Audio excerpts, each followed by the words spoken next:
Hello students, welcome to the next session. In this session we will solve the next 25 questions. Okay, जैसे कि मैं आपको हमेशा बताती हूँ, डायरेक्टली ये वीडियो शुरू मत करना। पहले हमारे ऐप पे जो आपका फर्स्ट वीडियो है वो देखेंगे आप, उसके नोट्स बनाएंगे। उसमें अगर कोई प्रॉब्लम नहीं है तो आप ये लेक्चर देखेंगे। Okay, is that clear? So अब हम नेक्स्ट क्वेश्चन देखते हैं। Okay, read the question carefully. A mutant strain of Neurospora which fails to grow on a minimal medium unless supplemented with a nutrient is called. Okay. So, what are the options? Auxotroph, autotroph, heterotrophs, and prototrophs. Okay. So, first of all, we have to see meaning of some words. Okay. Mutant strain उन्होंने कहा है. What does that mean? कि वो जो strain है उसका जो original genome है, जेनेटिक मेकअप है, उसमें कुछ तो चेंज हुआ है। ओके, सो वो चेंज क्या हो सकता है? वो चेंज कुछ भी हो सकता है कि एक न्यूक्लियोटाइड का चेंज हो सकता है, दो न्यूक्लियोटाइड का चेंज हो सकता है, ए रिप्लेस हो सकता है टी से, टी रिप्लेस हो सकता है जी से, कुछ भी चेंज हो सकता है। Okay, single change will lead to a complete change in the character और ट्रेट। ठीक है, तो उसमें वो चेंज है, इसलिए वो क्या है? म्यूटेंट उसे कहा गया है, क्योंकि उसमें क्या हुआ है? म्यूटेशन हुआ है। ठीक है, अब देखो उन्होंने नेक्स्ट लाइन में क्या क्या बोला है कि which fails to grow on a minimal medium. Minimal medium क्या होता है कि इस मिनिमल मीडियम में कुछ भी नहीं होता है। ओके, कुछ भी नहीं, सिर्फ उसमें कार्बन सोर्स नहीं होता है, नाइट्रोजन सोर्स नहीं होता है। ठीक है, सिर्फ वहाँ पे ग्रोथ के लिए जो अगार होता है वो वहाँ पे होगा, और फिर can say only a medium forming material will be there. That medium will be minimal in the nutrient. Okay, is that clear? तो उसमें क्या होगा कि कुछ भी उसमें न्यूट्रिएंट या सपोर्टिव ग्रोथ फैक्टर नहीं होगा। ठीक है, तो पहले वो जो म्यूटेंट है वो ग्रो हो सकता था। ठीक है, वो उस प्लेट पे, उस अगार पे ग्रो हो सकता था, because it can it it would synthesize its own proteins, or you can say growth factors. Okay, so वो तब कर सकता था, पर अब वो नहीं कर सकता है बिकॉज ऑफ द म्यूटेशन। ठीक है, आया समझ में? तो अब उससे सप्लीमेंटेड न्यूट्रिएंट लगता है। ठीक है, on its own it can't be grown on the plate, on that minimal agar plate. Okay, so in this case what that mutant strain of Neurospora is called as? So auxotroph, autotroph, heterotroph, and prototroph. So what's the answer? Answer is auxotroph. ठीक है, तो auxotrophic mutant, what does that mean? कि that mutant which cannot be grown on the minimal agar. Okay, आया समझ में? So उसे आप कहेंगे auxotroph. Okay, is that clear? Auxotroph means that mutant which cannot be grown on the minimal agar medium on its own. ठीक है, चलो next question.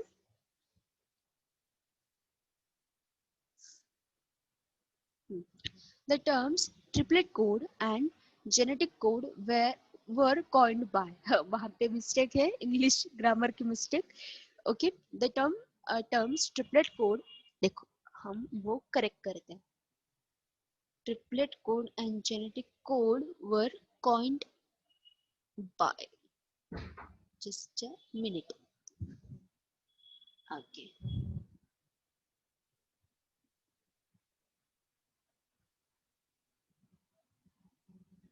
हाँ, so what are the options? Watson and Crick, Nirenberg, गैमो and Conrad. Okay, आपको अच्छी तरह से पता है कि triplet code and genetic code उसका मीनिंग क्या होता है। ठीक है, जेनेटिक कोड क्या होता है? A protein coding nucleotides are called as genetic code. Okay, तो उसके कितने प्रेझेंट आहे, कौन से प्रेझेंट आहे, तर उनको कहा जाता है, you can say genetic code, and that genetic code is present in the fashion of triplet. Okay, कौन से फैशन में वो प्रेजेंट है? So that is present in the fashion of a triplet. So both of these terms are called by what is the correct answer? Answer is Gamwell. Okay, Gamwell was the scientist who termed the uh, triplet and genetic code the terms. Okay, is that clear? Okay, so next question.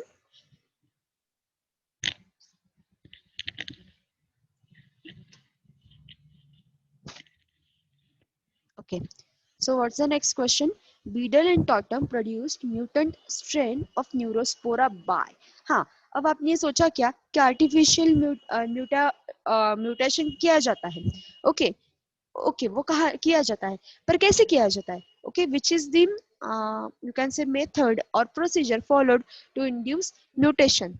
Okay, तो X rays, UV rays, beta rays and gamma rays. So इन चारों के चारों raise से सम amount of mutation can be introduced or can be induced in the growing strain of neurospora or anything you can say. ठीक है, तो इन दोनों ने जब न्यूरोस्पोरा क्रासा में म्यूटेशन इंड्यूस किया, तो इन लोगों ने क्या यूज किया था? Which was the mutagen.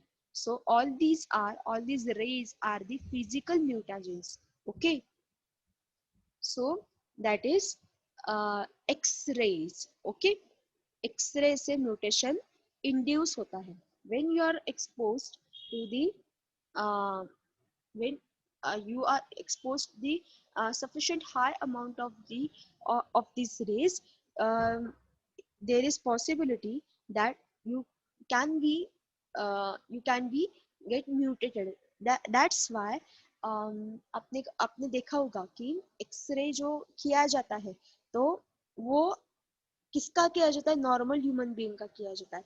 Pregnant women का एक्सरे नहीं किया जाता है. ओके, बिकॉज वहाँ पे पॉसिबिलिटी होती है कि जो ग्रोइंग बेबी है, एम्ब्रियो है, उस पे उसका इफेक्ट पड़े.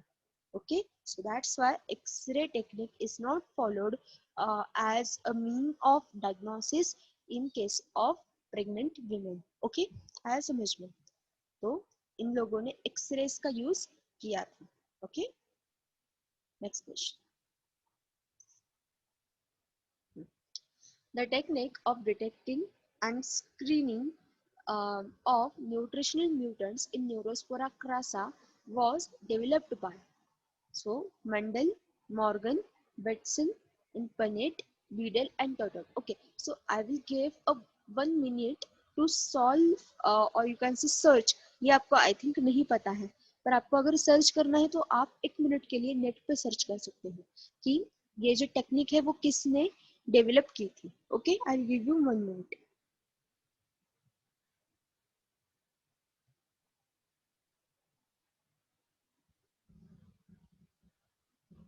Use the keywords the experiment of Neurospora. Okay, to detect the detect and screen the nutritional mutant.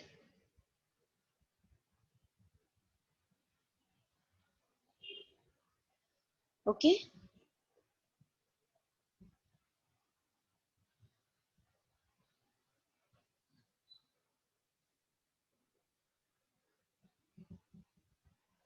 so search किया आपने?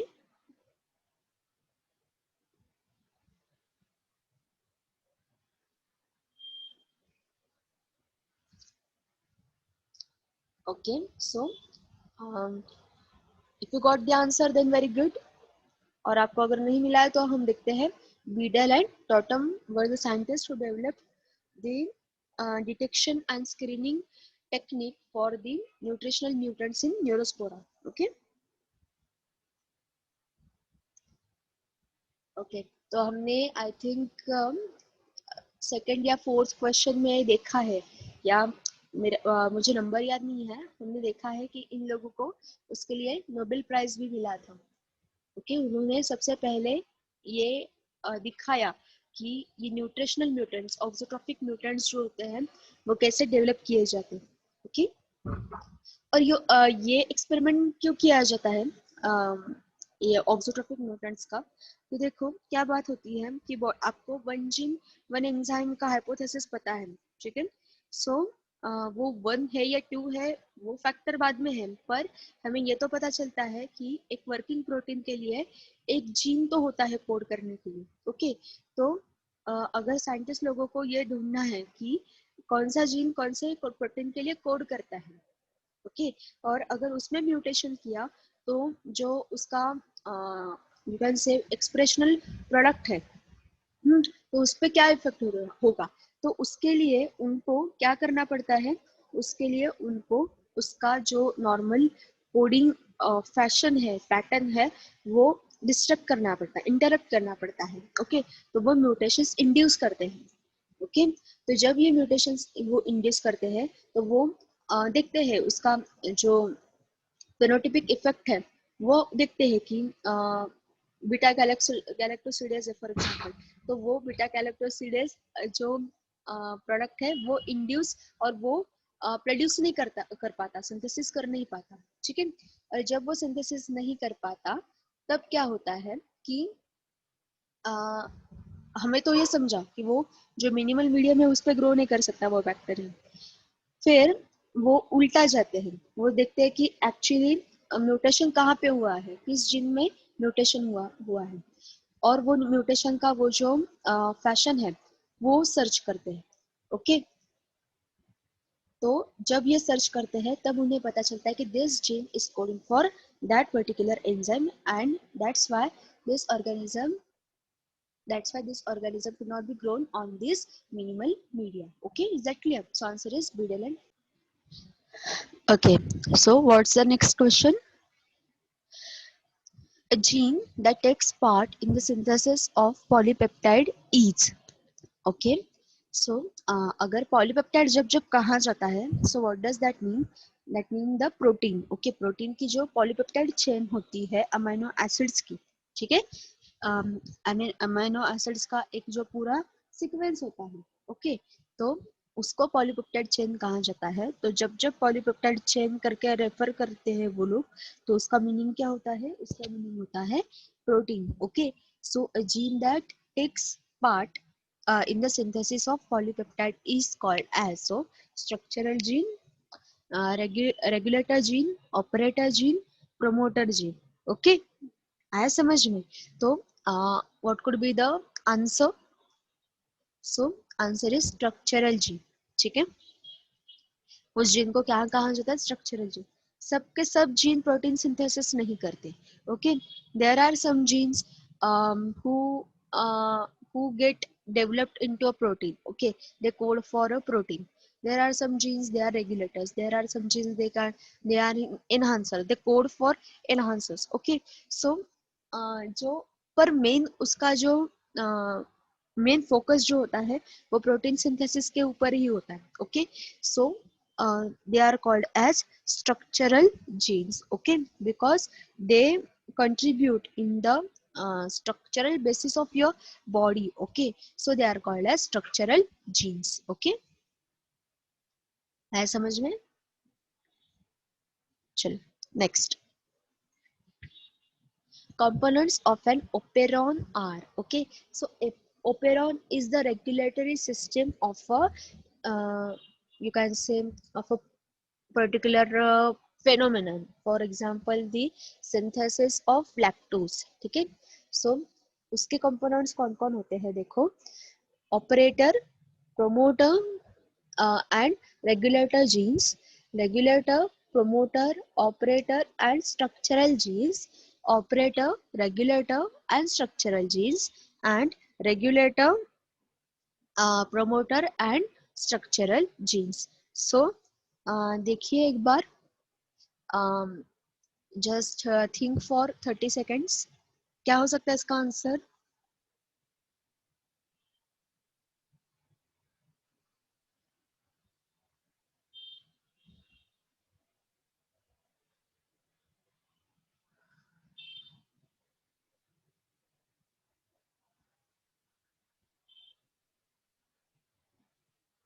ओके सो क्या होते हैं ओपेरॉन्स के पार्ट्स, कौन से होते हैं? So they are regulator, promoter, operator, and structural genes. So as we saw, structural genes are the genes which take part in the synthesis of polypeptide. Okay, पर उनके फंक्शन के लिए जो बाकी के इम्पोर्टेंट रहते हैं वो कौन कौन होता है? रेगुलेटर्स, रेगुलेशन का काम करते हैं. Promoters are the precursors for the you can say production. Then operator are the actual monitoring genes, and structural genes synthesize the polypeptide. Okay, so these are the components of an regular operon. Okay, आया समझ में? Okay. Next, regulated unit of genetic material is termed as. तो regulated unit को क्या कहा जाता है? operon, regulator gene, operator gene, Okazaki segment. So opera. So it is the regulated unit of a genetic material. Okay, exactly. वो पूरी एक system होती है, एक पूरी टीम कैसे काम करती है, वैसे वो ओपेरॉन में सब अपने अपने फंक्शंस करते हैं. ओके, आया समझ में? So operon is the regulator unit. So ये जो regulator gene, operator gene, Okazaki segments, okay, these are the some or other factors, okay, which are present in the processes, various processes. Okay, but operon is the complete unit. Okay, next.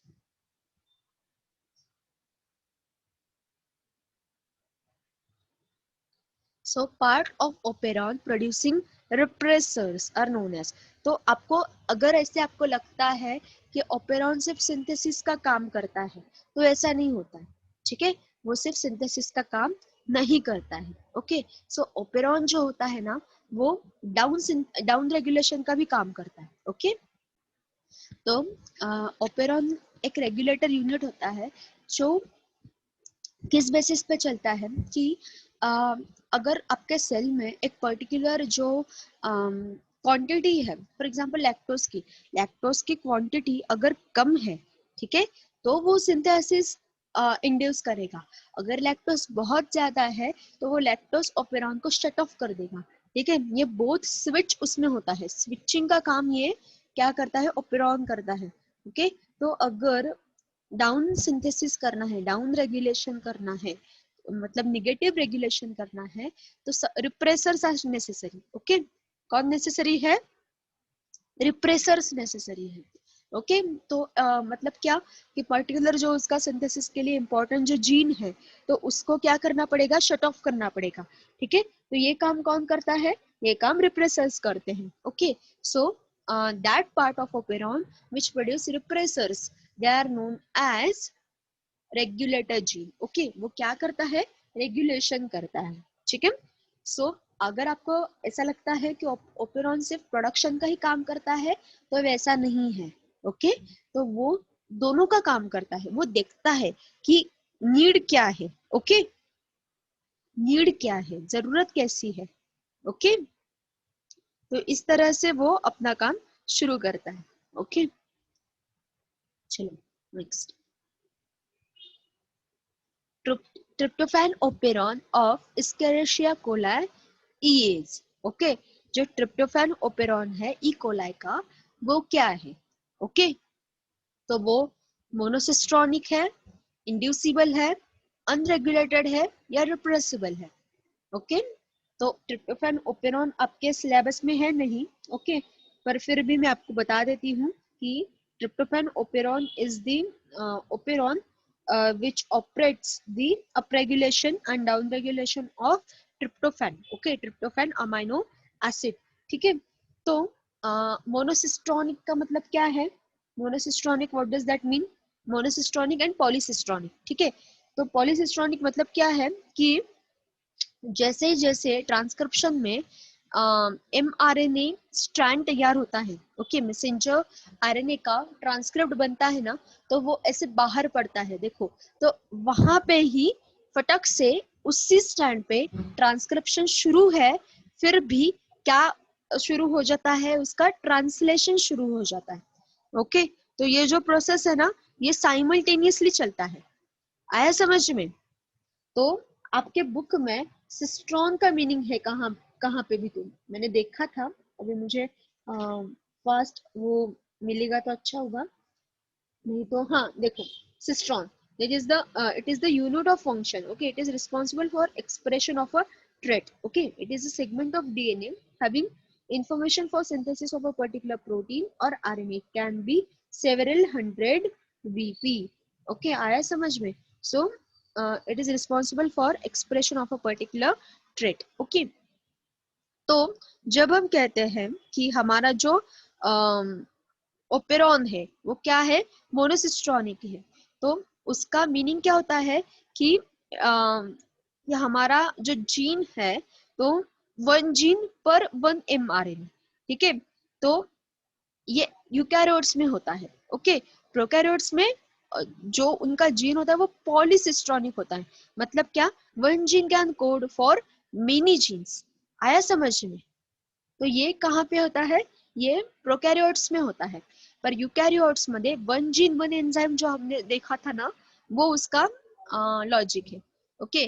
So tryptophan operon क्या होता है, unregulated होता है, okay. So it is the tryptophan operon जो है ना, वो ज्यादा से ज्यादा किसके लिए काम करता है, वो ट्रिप्टोफैन के निगेटिव रेगुलेशन के लिए काम करता है, ओके। आया समझ में? तो tryptophan operon in you can say in Escherichia coli mean uh, in prokaryotes is unregulated, okay। Next,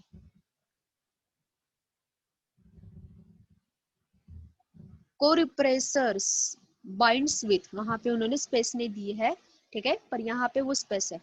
तो कोरिप्रेसर्स बाइंड विथ, कोरिप्रेसर्स किससे बाइंड करते हैं, promoter genes, operator genes, aporepressors and regulator gene, okay. तो ये कोरिप्रेसर्स क्या होते हैं, they are the proteins or proteinaceous molecules which work with the repressors of the operon, okay। आया समझ में? तो ये कोरिप्रेसर्स जो होते हैं वो किससे बाइंड करते हैं, तो वो एपोरिप्रेसर्स को बाइंड करते हैं, ओके। किसे बाइंड करते हैं, एपोरिप्रेसर्स, दीज एपोरिप्रेसर्स आर दी मेन रिप्रेसर्स, ठीक है। ये कौन होता है, ये मेन रिप्रेसर्स होता है, ओके। और उसे एपो क्यों कहा जाता है, because they require the binding of some helping protein, okay, इसलिए उनको क्या कहा जाता है, एपो रिप्रेसर कहा जाता है, ओके। जब रिप्रेसर अकेला काम करता है तो उसको सिर्फ रिप्रेसर कहा जाता है, ठीक है। पर जब उसे किसी के साथ काम करना है तो उसे क्या कहा जाता है, इसे एपो रिप्रेसर कहा जाता है, and these corepressors binds with that aporepressor, okay. Is that clear? Next,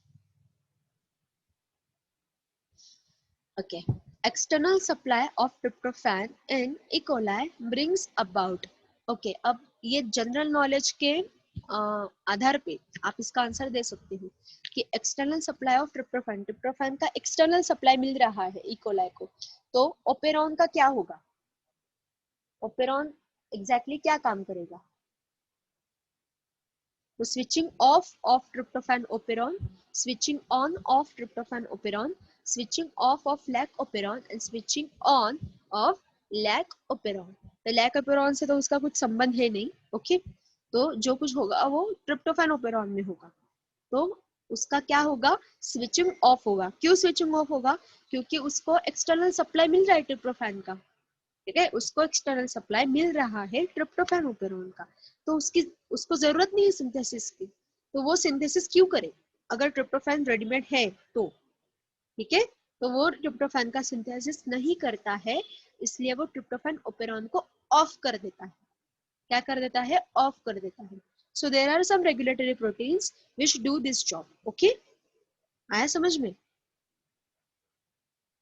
so this is so much simple. Okay, अगर मतलब देखो ना कि सेल कितना सिखाता है हमें कि अगर जरूरत है तो ही प्रोसेस करो, जरूरत है तो ही शॉपिंग करो, जरूरत नहीं है, घर में बहुत सारे कपड़े हैं, फिर शॉपिंग के लिए जाने की कोई जरूरत नहीं है, फिर भी हम जाते हैं। पर सेल हमें क्या सिखाता है, देखो, आया समझ में? So this is the beauty of this biological processes. Okay, चलो नेक्स्ट। The essential components of eukaryotic cistrons are, cistron मतलब फंक्शनल यूनिट जो जीन का है, तो उसके essential components क्या क्या है? Introns, exons, operons and operator and regulator region. Okay, eukaryotes में पूछा है। ओके, सो एक्चुअली सिस्ट्रॉन क्या होता है? Cistron is a, you can से, a particular coding region of the DNA. ठीक है, ये इसका सिंपल सिंपल इसमें सिंपल वर्ड्स में आपको बता सकती हूँ। ओके, तो वो क्या होते हैं? Introns, exons, operons and operator and regulator region. So these are exons. So आपको ये पता होगा यूकैरियोट्स में क्या बात होती है कि आपको पोस्ट ट्रांसक्रिप्शनल मॉडिफिकेशंस आपने सीखे हैं थोड़ी बार। ठीक है, तो उसमें यूकैरियोटिक जीन में क्या होता है कि सबका सब पूरा का पूरा डीएनए कोडिंग नहीं होता है। ठीक है, पूरा का पूरा डीएनए कोडिंग नहीं होता है। There are some regions which are coding one, which are functional ones, but there are some regions which are, you can say, non-coding regions. Okay, so in transcription, or you can say in the mRNA, जब mRNA बनता है ना, तो उसमें उस mRNA का क्या करना पड़ता है? जो फंक्शनल रीजन है ना, वो सेपरेट करना पड़ता है। आया समझ में? तो क्या होता है उसमें कि वो इंट्रॉन्स जो होते हैं ना, इंट्रॉन्स बिन काम के होते हैं। ओके, इंट्रॉन्स कैसे होते हैं? इंट्रॉन्स कुछ भी कोड नहीं करते। आया समझ में? तो इस इंट्रॉन को क्या करना पड़ता है? रिमूव करना पड़ता है, कट करना पड़ता है, और एक्सॉन्स जो एक्सप्रेसिंग ये है ना एरिया, उसको क्या करना पड़ता है? ज्वाइन करना पड़ता है। ओके, आया समझ में? इसे कहा जाता है आरएनए स्प्लाइसिंग। क्या करना, इस प्रोसेस को क्या कहते हैं? RNA splicing. ओके, तो इसलिए जो इसेंशियल कंपोनेंट है यूकैरियोटिक सिस्ट्रॉन का, उनको क्या कहेंगे हम? उनको कहेंगे एक्सॉन्स। ठीक है, इंट्रॉन्स को कट करना और एक्सॉन्स को ज्वाइन करना, ये एक बहुत ही इंपॉर्टेंट पोस्ट प्रोसेसिंग वाला पार्ट है। ओके, तो exons are the essential components of eukaryotic cistron. Okay, next, segments of mRNA removed during splicing are, okay, तो स्प्लाइसिंग का मतलब क्या है? मैंने आपको बोला, स्प्लाइसिंग का मतलब क्या है? इंट्रॉन्स को रिमूव करना है, एक्सॉन्स को ज्वाइन करना है। ओके, तो आपका आंसर यहाँ ही मिल गया आपको कि क्या है स्प्लाइसिंग, कि कौन सा सेगमेंट रिमूव किया जाता है mRNA का? इंट्रॉन्स को रिमूव किया जाता है स्प्लाइसिंग में। Okay, so answer is 1. Okay, option 1. Introns are removed and exons are joined in the process of mRNA splicing. Okay, is that clear? Next, and these all these promoter regions, integrator regions, and जो कुछ भी क्या क्या क्या क्या बातें होती है, वो सब कुछ exons में आती है। Introns are the junk DNA. Okay, so they are the junk DNA नहीं, genetic material, they are the junk part of that RNA, mRNA, और वो कुछ भी काम का नहीं होता है। ओके, चलो next, bacterial transformation was discovered bye. Okay, तो आपके बुक में जो इम्पोर्टेंट एक्सपेरिमेंट्स हैं, ठीक है, तो उसमें एक एक्सपेरिमेंट किसका है? ट्रांसफॉर्मेशन का भी है। Okay, so that transformation was discovered by, transformation कैसा डिस्कवर हुआ? So transformation is the, you can say, horizontal gene transfer. Okay, तो आपको ये टर्म आपने कभी कहीं तो सुनी होगी, horizontal gene transfer and vertical gene transfer. So what does that mean? Vertical gene transfer means the gene transferring from gene transfer from one generation to another generation by the means of heredity. Okay, but what is the meaning of horizontal transformation? So that means the gene transfer from plasmid, okay, फिर you can say uh, transformation, mutation, these are the horizontal gene transfer. Okay, आया समझ में?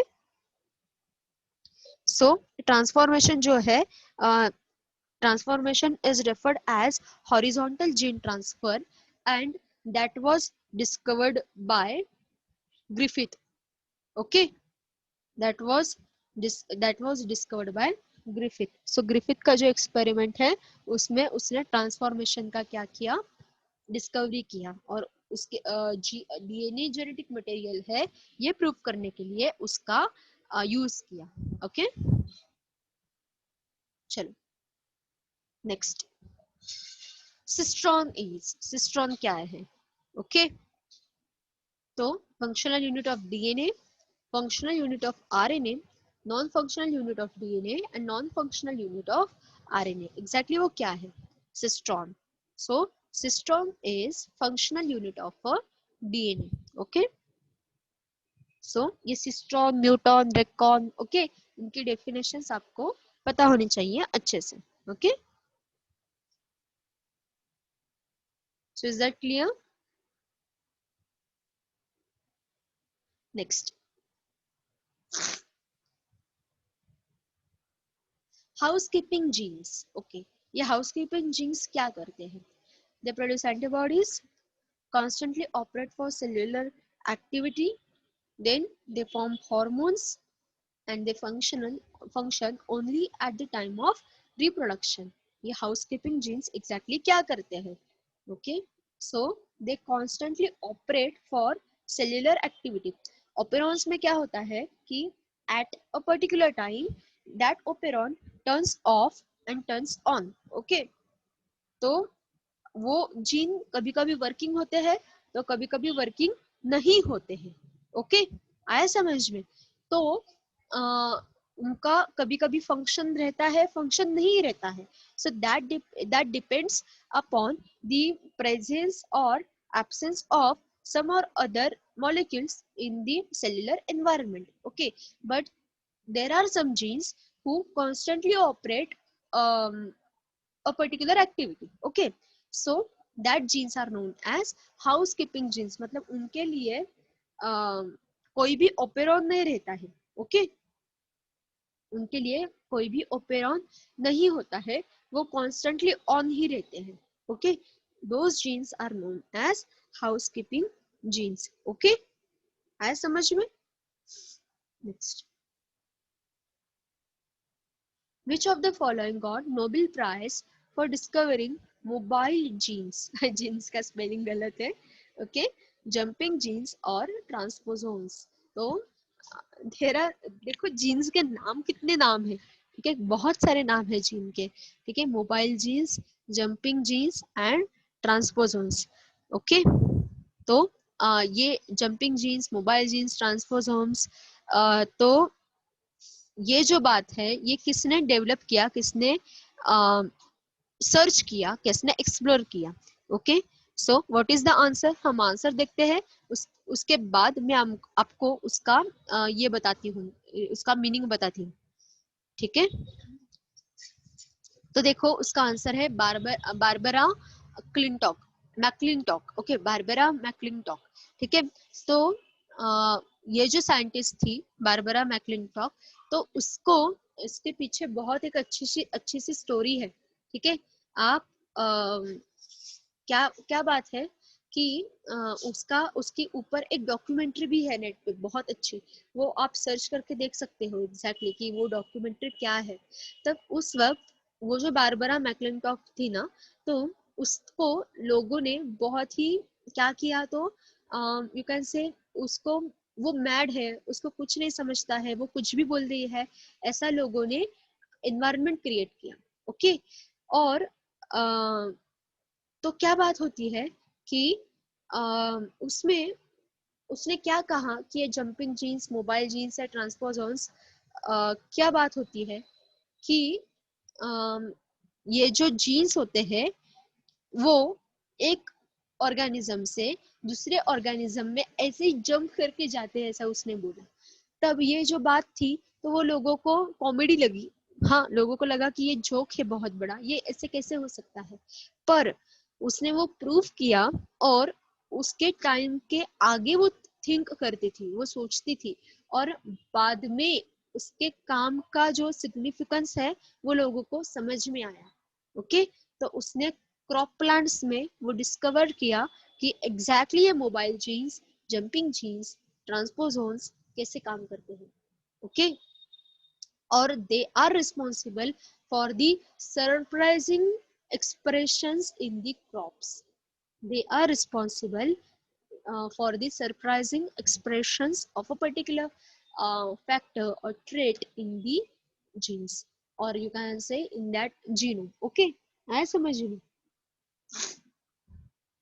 Okay, तो Barbara मैक्लिंटॉफ, इसके ऊपर एक documentary है, उसने बहुत बड़ा काम किया था इस बारबरा मैक्लिंटॉफ में। ओके, ट्रांसपोजिशन जो एक ये है फेनोमेनन है, ठीक है, तो वो फेनोमेनन इसने डेवलप किया था, इसने क्या किया था, स्टडी किया था। ओके, सो उसका नाम आज भी उसके लिए बहुत ही रिस्पेक्ट से लिया जाता है। तो आप सर्च कर सकते हैं कि इस बारबरा मैक्लिंटॉफ ने एग्जैक्टली किस क्रॉप पे काम किया था। Okay, so she was the American scientist, ठीक है, तो उसने बहुत उसके ऊपर काम किया था। उसको नोबेल प्राइज मिला था इन फिजियोलॉजी और मेडिसिन, ठीक है, और उसको 1992 में इसका ये हुआ, बर्थ था।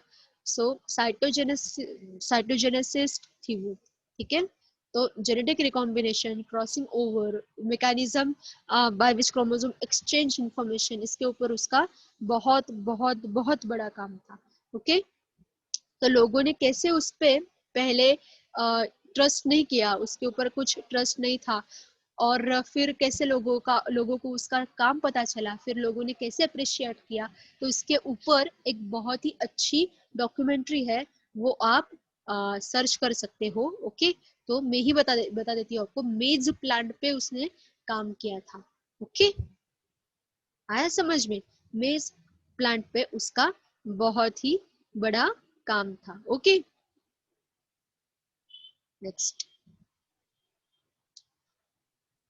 mRNA coded language is known as, so mRNA में ट्रांसक्रिप्ट जो बनता है, डीएनए से mRNA का जो ट्रांसक्रिप्ट बनता है, तो that coding language is known as, क्या कहेंगे उसे, तो cryptogram, crypto analysis, cryptogram and codogenes. So उस लैंग्वेज को क्या कहा जाता है, so that language is known as cryptogram. See the beauty. Okay, तो उसमें क्या बात है, देखो क्रिप्टोग्राम में कि डीएनए में जेनेटिक कोड है, ठीक है, वो कैसा है, आपको पता है कि डीएनए और आरएनए में बेसिक डिफरेंस क्या है, कौन सा जो न्यूक्लियोटाइड बेस है वो किस में प्रेजेंट होता है, किस में एब्सेंट होता है, ये आपको बहुत ही अच्छी तरह से पता है। ओके, यूरासिल जो ये होता है। ओके, तो उसमें क्या बात होती है कि ट्रांसक्रिप्ट जब बनाते हैं तो डीएनए की लैंग्वेज आरएनए में कन्वर्ट होती है।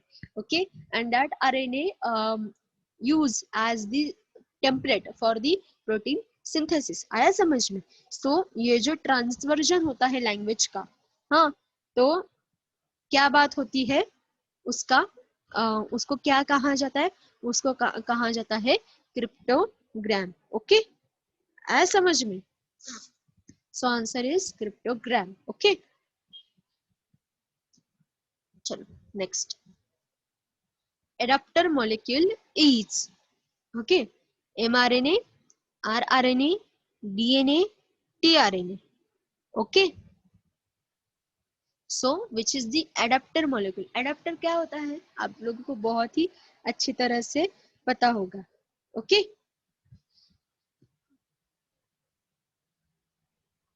तो क्या एडाप्टर एग्जैक्टली किसे कहा जाता है? क्या होता है adapter exactly? So adapter serves as the you can say linking factor between, अब देखो ना, एडाप्टर किसे कहते हैं हम, कि वायर होती है और एक यूनिट होता है, तो उस जॉइन करने के लिए जो बीच का एक इंस्ट्रूमेंट होता है या कुछ भी एक डिवाइस होता है, उसे हम एडाप्टर कहते हैं। Okay, so adapter molecule is tRNA. Okay, क्योंकि ये टीआरएनए जो होता है वो एमआरएनए का जो स्ट्रैंड होता है वो एमआरएनए का स्ट्रैंड और जो राइबोसोम है, ठीक है, उसको लिंक करता है, ठीक है, टीआरएनए, और उसको लिंक करके प्रोटीन सिंथेसिस का काम चलता है। ओके, ऐ समझ में? तो और इसका शेप भी देखो आप, टीआरएनए का स्ट्रक्चर देखा है आपने, क्लोवर लिप शेप्ड स्ट्रक्चर होता है उसका। तो वो जो शेप होता है ना, क्लोवर लीफ स्ट्रक्चर शेप्ड इसका आपके एमआरएनए का, so that for that shape also that molecule is known as adapter molecule. Okay, है समझ में? टीआरएनए मतलब ट्रांसफर आरएनए। ओके, चलो next. So Griffith effect is, so Griffith का ये क्या है? DNA transcription, RNA translation, bacterial transformation, bacterial transduction. Okay, तो एग्जैक्टली ग्रिफिथ का इफेक्ट क्या है? इफेक्ट मतलब उसका एक्सपेरिमेंटल पूरा जो सेटअप था, तो वो क्या है? ओके, तो क्या हो सकता है ग्रिफिथ का effect? Just think for 30 second.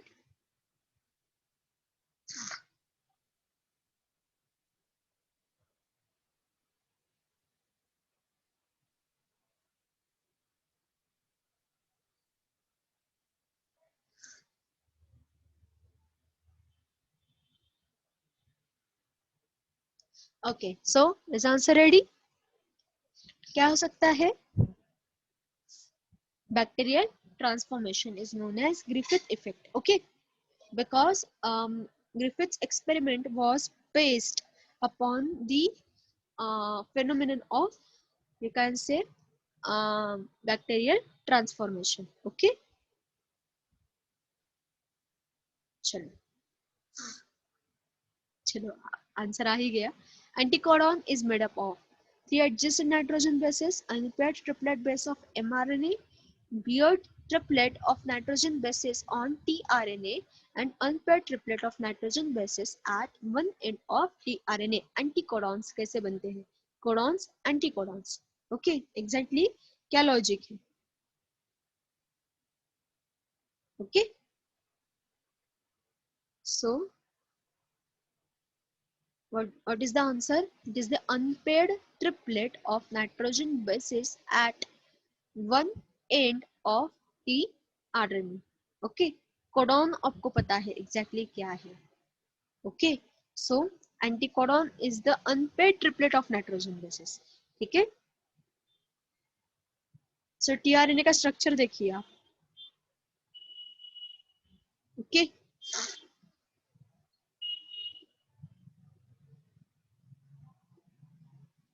चलो नेक्स्ट।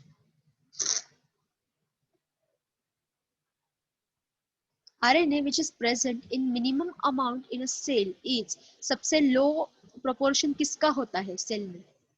तो tRNA, mRNA, rRNA and both 2 and 3. So कौन सा आरएनए सबसे कम क्वांटिटी में प्रेजेंट होता है? So that is mRNA, your messenger RNA is present in minimum amount in a cell. Okay, so answer is mRNA. Okay, चलो next. Protein cannot be a genetic material because it is not. हाँ, क्या ऐसी बात है कि protein genetic material नहीं होता है? So what's the reason? Large molecule, ubiquitous in nature, having diversity and specificity, and able to replicate. So answer should be 4. It can't be replicate on its own. Bye its own. Okay, तो replication की जो property है वो होनी चाहिए and DNA can do that job. Okay, for that matter, for that cause DNA is a replication or you can say genetic material. Okay, आया समझ में? सो प्रोटीन नहीं, आरएनए नहीं, कुछ भी नहीं. ओके, तो सिर्फ डीएनए उसका क्या सेल का क्या होता है, जेनेटिक मटेरियल होता है. ओके, और आरएनए जो होता है, so in some viruses RNA is the genetic material. Okay, in some viruses RNA is the genetic material. Okay, so there are two type of viruses, DNA viruses and RNA viruses. In some viruses DNA is the genetic material and in some viruses RNA is the genetic material. Okay, तो वो vary करता है कि in which family that particular virus belongs. Okay, आया समझ में? चलो, so in eukaryotes and in many individuals DNA is the genetic material. Okay, so because what's the reason? Because it can be replicated by its own. Methionine carrying tRNA has an anticodon. Okay, जब methionine carrying tRNA जो होता है उस पे एंटीकोडन कौन सा होता है? एंटीकोडन मतलब आपको पता है एंटीकोडन कौन सा होता है? सो AUG, UAG, USC, USA. So this is the एंटीकोडन. USA ऐसा कौन सा एंटीकोडन नहीं होता है. Okay, so it is UAG. AUG is the start codon and UAG is the anticodon. Okay, very simple. In ये actually tricky question था. Okay,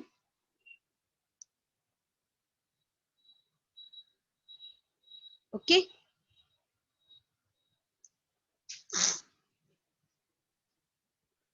Next,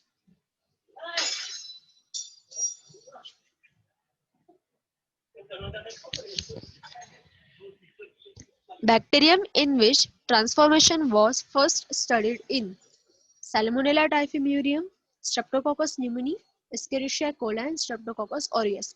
तो सबसे पहले ट्रांसफॉर्मेशन जो था वो किसमें स्टडी किया गया था? So which was the bacterium in which transform phenomenon of transformation was studied? So Salmonella typhimurium, Streptococcus pneumoniae, Escherichia coli and Streptococcus aureus. तो अब हमें क्या लगता है कि जो कुछ भी दुनिया भर के एक्सपेरिमेंट्स है वो सब के सब Escherichia coli में हुए हैं. ओके, पर वो बात नहीं है. ट्रांसफॉर्मेशन सबसे पहले कहाँ पे स्टडी किया था?